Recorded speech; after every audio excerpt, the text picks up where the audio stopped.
And really, to not do that is as dumb as to observe my kid's house party and think, well, if this is going on now, I might as well just have strippers and vomit on the wall every day.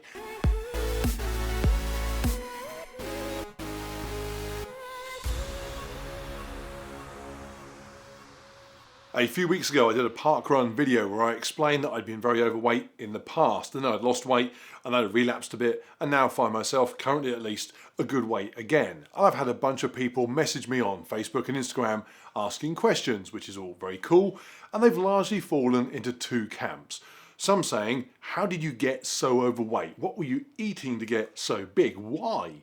They're what I like to call the what the f*** people. And then there's also people that have said they're struggling with their own weight issues right now, keen to know what I do to not go backwards. And that group also contains people who will say, oh my God, I thought it was just me that had such a dysfunctional relationship with food. And so for them, perhaps quite positive to see somebody still dealing with those issues in a way, but not impacted by them quite as negatively. So it felt like a video to address some of those points might be useful, especially as I've just gone through a few days where my eating style has been a bit reminiscent of how it used to be. So not only can I explain what that looks like, but also what I do to keep a lid on it. And I get this topic won't be of interest to everybody, that is fine. I have a very exciting one coming next week on some big changes to my training and goals. So feel free to just skip this and check back in a few days for that instead. Right, first, as I say on so many videos, but on this one more important than most, I'm not a doctor or an expert. I haven't studied nutrition. I've never served in an infantry unit. This is just me saying, this is what I was like, this is what I'm now like, and this is what I try and do to stay like I now am like. It's designed to be informative and interesting, perhaps motivating in case you're struggling yourself and you're seeing no light at the end of your tunnel.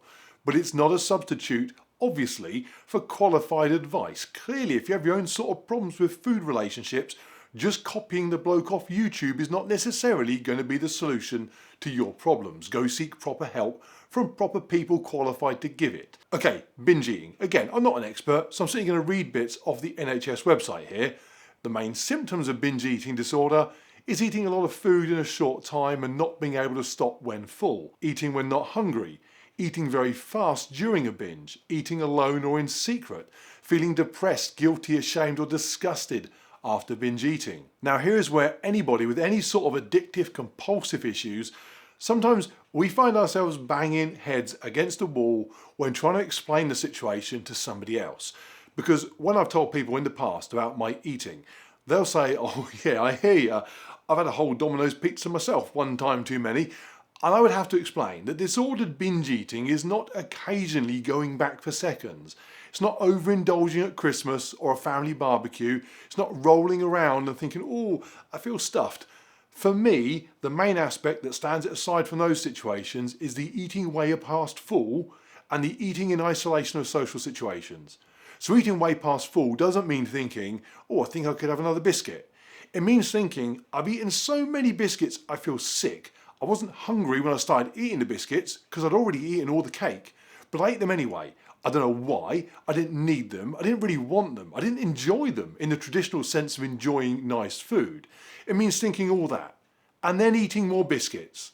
And doing so alone at 11 o'clock at night, listening to a Joe Rogan podcast on whether or not aliens built the pyramids. It has nothing to do with hunger or desire for food in the sense that most people understand it. But ultimately, I understand that there will always be some people who will not quite get that. They won't be able to comprehend something so far removed from what they know and feel themselves. In the past, I've tried to explain to a casual drinking friend the behaviour of an alcoholic friend. And the casual drinker would say to me, I don't get it. When I've had a few too many, I just stop. Why don't they? Well, probably because they're an alcoholic.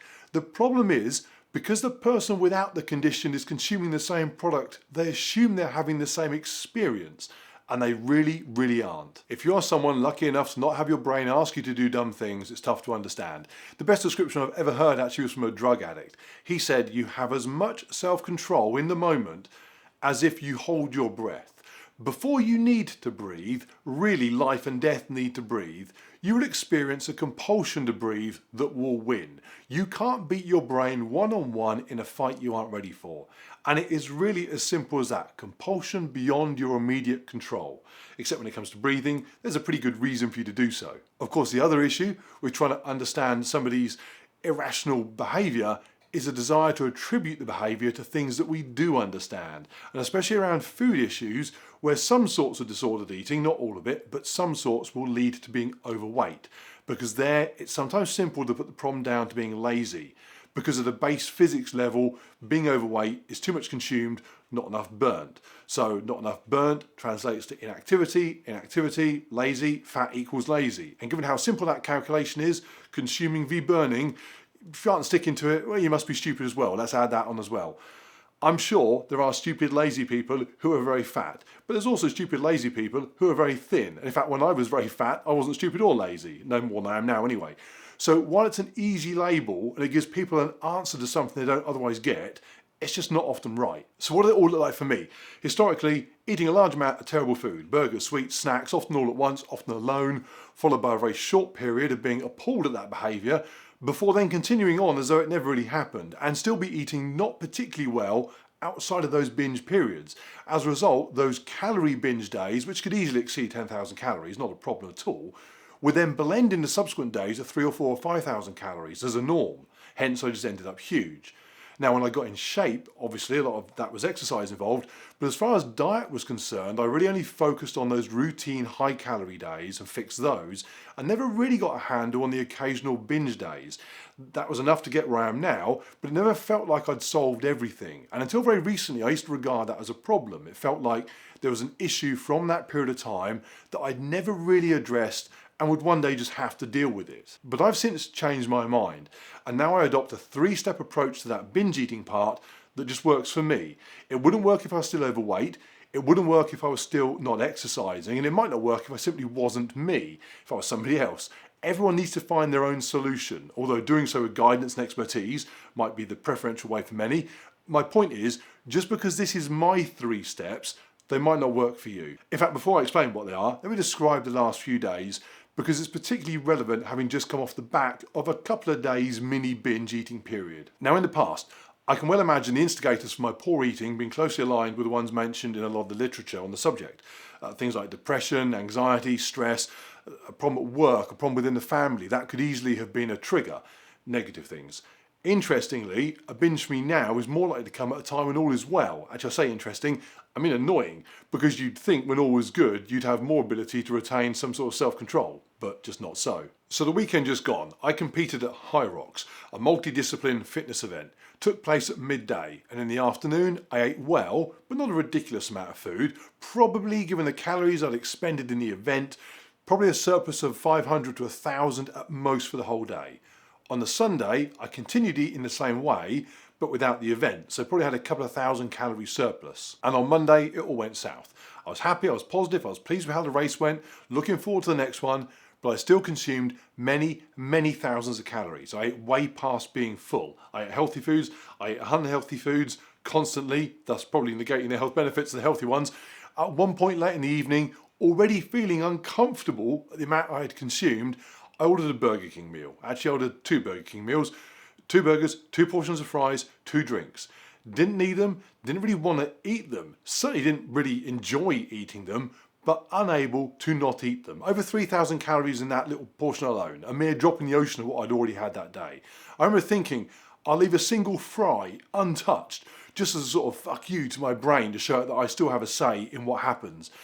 And then I ate it. Then Tuesday was a sort of regular, very poor diet day, but with no completely uncontrolled binging, although probably still 5,000 or 6,000 calories. In fact, I had about 1,800 calories of cookies for breakfast. Maybe there was a degree of uncontrolled eating. Anyway, Wednesday, back to eating properly again. So the types of foods and the amounts of foods consumed on Sunday, and especially Monday and Tuesday, were not cheeky overindulgent. It wasn't a little too much. It was eating way past full, way past wanting to eat, but still eating. And that's all fine for me now. Almost fine. If I could take a tablet and never binge eat again, I would, but a tablet doesn't exist. So I just regard it as a sort of shortcoming I have, along with, I don't know, asthma and being short-sighted. It's not great, it's not the end of the world. So why have I come to terms with it? I've come to regard eating that way the way I regard my children wanting to have their friends over for a house party when we're away from home. Be great if it didn't happen. But coming to terms with the fact that it probably is going to happen is incredibly beneficial. I don't need to then go to ridiculous lengths out of my way to ensure it's prevented, to spend my time worrying that measures taken might be insufficient to stop them, constantly apprehensive that at any moment it may occur despite everything I've done to stop it. So I'm not walking around fearful of this thing that I don't want to experience, but may just find myself experiencing anyway, which means when it does happen, I can always take a step back and assess it from afar. To continue with the house party analogy, I'm not stood in my own living room screaming at delinquent teenagers to get out of my house and losing that battle. Instead, I'm hiding at the bottom of the garden with binoculars, not enjoying what I'm seeing, but equally not calling the police unless things get really out of hand. And as you'll see, maintaining that calm acceptance facilitates what then needs to follow. So these are my 3 steps: acceptance, control from afar, and effort when I'm back in charge. So acceptance is pretty much what I've just explained. Understanding that it happens occasionally, it's not good for my health, but given my overall fitness, it's not a complete disaster either. And I'm far more likely to recover from it quickly and positively if I don't wrap it up with a bunch of pointless negative emotions. And actually that includes unrealistic positive ones as well. I have lost count of the number of times I've been awake at 3, 4 o'clock in the morning feeling ill from eating so much, and telling myself, convincing myself, that's the last time that'll ever happen. I'm going to start a new regime at 9 o'clock tomorrow morning. It's all going to be different. That overly optimistic approach is just as useless as a negative one, because at 9 o'clock I still feel rubbish. So already my plan's going off track. If it's going off track, what difference is a bowl of Cocoa Pops for breakfast going to make? And before I know it, it's now 10 a.m. I'm down the shops because I've eaten all the Cocoa Pops and I need some more. Control. Control means that when I'm overeating, I'm mindful of what I can and can't influence and put effort into the right place. So for example, 10 o'clock at night, when those burgers are on the way, I have no control over their consumption. I wish I did. I don't. That is not a good battle for me to fight. It will end in tears and disappointment, whichever way it goes. What I can do though is I can plan the next few days. That's something I can influence. So I made sure that I scheduled gym sessions for the week. I looked ahead in my training diary to see what my new goals were going to be now that Hyrox was done. So my mind was on that. It's not unrealistic. I'm not turning my life around. I'm just looking at how I return smoothly to where I want to be most of the time. It sounds ridiculous that I'm sat on my computer scheduling training sessions into my diary while waiting for Deliveroo. But it is literally a case of what can I do so that when the dust settles, things will be in place that will be useful. And stating the obvious, having that degree of foresight to plan those sort of things requires acceptance. Because before I had that, I would have been too busy with either self-loathing or wild optimism to have any time for rational thought. And then the really big one. Once that period of poor eating is over, I can go back to being really, really on it, making sure there is a big, big difference between good days and bad days. And once there is, as long as those bad days are not too regular, it all averages out in my favour. In the past, there were at best all right days, lots of not good days, and then bad days. And that averaged out as you're going to get fat. Obviously, how anybody goes about structuring their life so that their good days are good will depend on them and their own needs. What's the diet that they want to follow? What sort of training and exercise are they looking to get into? Those things will be very particular to them as an individual. But something that I have found crucial is to understand that, at least for me, that period of poor eating can exist alongside good nutrition, good exercise, good overall health, as long as the ratio is in favour of those positives more often. A mistake I used to make was I would tell myself that if I'm somebody who ate badly on Monday and Tuesday, what's the point in being someone that goes down the gym on Wednesday and Thursday? And as soon as I saw no point, then why not just carry on eating badly on Wednesday and Thursday? Before I know it, it's Sunday and I'm knee deep in Whopper wrappers. Now, I understand the point of going to the gym on Wednesday and Thursday is that I'll then go Friday, Saturday and Sunday. And before I now know it, it's been weeks of good consistent diet and exercise, and any negative impact from those couple of bad days has long since dissipated. And really, to not do that is as dumb as to observe my kid's house party and think, well, if this is going on now, I might as well just have strippers and vomit on the wall every day. No, normality does not need to be guided by the worst case extreme. Don't let the binge eating tail wag their healthy dog. It could almost be Shakespeare. Okay, I hope that was useful, informative. I completely understand some people just won't get it and will think it's just simple self-control. I should just listen to a Dave Goggins podcast and pull myself together. Stay hard! But if there's just one person out there struggling with their own issues in any way similar to the ones I've had to deal with, and they find something useful to take from it all, good. And I found it beneficial, if only because I got to eat the donut that I used for the thumbnail. Okay, like and subscribe if you've not already done so. Got any feedback, got any questions, as always, stick them down below. But no, I can't sort you out with an invitation to my kids' next house party.